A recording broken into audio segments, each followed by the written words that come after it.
Good morning. This is Father Stephen Kelly from St. John's Church in Detroit, and we're continuing our series of daily morning meditations, where we generally look at one or another of the lessons that are assigned for morning or evening prayer, what is known as a daily office lectionary. Today for Tuesday, let's take a look at the lesson that's assigned for morning prayer, the first lesson, and that's from the book Genesis. We've talked about the creation story, the man and women in the garden, sin entering into the world, and then eventually, as the generations went on, man became more and more wicked, so that God regretted having even created human beings because of their sinfulness. But he decides to do a reset. He saves Noah and his family and the animals in an ark, and the rest, of course, is destroyed with the flooding. So we pick up here at the end of those 40 days of rain, chapter 8, beginning at verse 6. And it came to pass at the end of 40 days that Noah opened the window of the ark which he had made. And he sent forth a raven which went forth to and fro until the waters were dried up from off the earth. Also he sent forth a dove from him to see if the waters were abated from off the face of the ground. But the dove found no rest for the sole of her foot, and she returned unto him in the ark. For the waters were on the face of the whole earth, and he put forth his hand and took her and pulled her in with him into the ark. And he stayed yet another 7 days. And again he sent forth the dove out of the ark.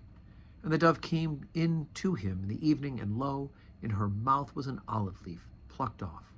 So Noah knew that the waters were abated from off the earth. And he stayed yet another 7 days, and sent forth the dove, which returned not again unto him any more.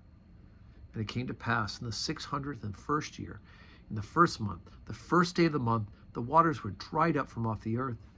And Noah, removing the covering of the ark, and looked, and behold, the face of the ground was dry. And in the second month, on the 7th and 20th day of the month, was the earth dried. And God spake unto Noah, saying, Go forth of the ark, thou and thy wife and thy sons wives with thee. Bring forth with thee every living thing that is with thee, of all flesh, both of fowl and of cattle, and of every creeping thing that creepeth upon the earth, that they may breed abundantly in the earth, and be fruitful and multiply upon the earth. And Noah went forth, and his sons, and his wife, and his sons' wives with him. Every beast, every creeping thing, and every fowl, and whatsoever creepeth upon the earth, after their kinds went forth out of the ark. And Noah builded an altar unto the Lord, and took out of every clean beast and of every clean fowl, and offered burnt offerings on the altar. And the Lord smelled a sweet savor. And the Lord said in his heart, I will not again curse the ground any more for man's sake. For the imagination of man's heart is evil from his youth. Neither will I again smite any more every thing living, as I have done. And while the earth remaineth, seed time and harvest, and cold and heat, and summer and winter, and day and night shall not cease. Okay, so God makes, this is really an original covenant, because we'll get to that in the next couple of verses, where he sees the bow in the sky. He promises Noah that he will, in fact, not do this ever again. But of course, this is the great reset, and as we will see, human beings will continue to fall into the sin. God's next solution will be to choose a particular family, to begin a new relationship, a deep covenant with one particular family, through the patriarch Abraham.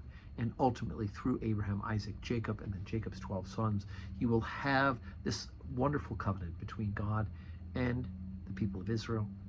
They won't always be good at following it, but God is faithful to them in sending ultimately a Messiah and sending his own son, Jesus Christ, into the world to die for our sins. So anyway, we all know the Noah story, right? We all know the ark story, but of course what it is a precursor and a prelude to what is to come. Abraham, Isaac, Jacob, all the patriarchs, and then ultimately Jesus Christ himself. So today's Tuesday, 12:15 Holy Communion, 4 o'clock evening prayer. I hope to see you here. Join us for worship. If not, join us online where you're watching this morning meditation. And may God grant you a Tuesday that is full of blessings.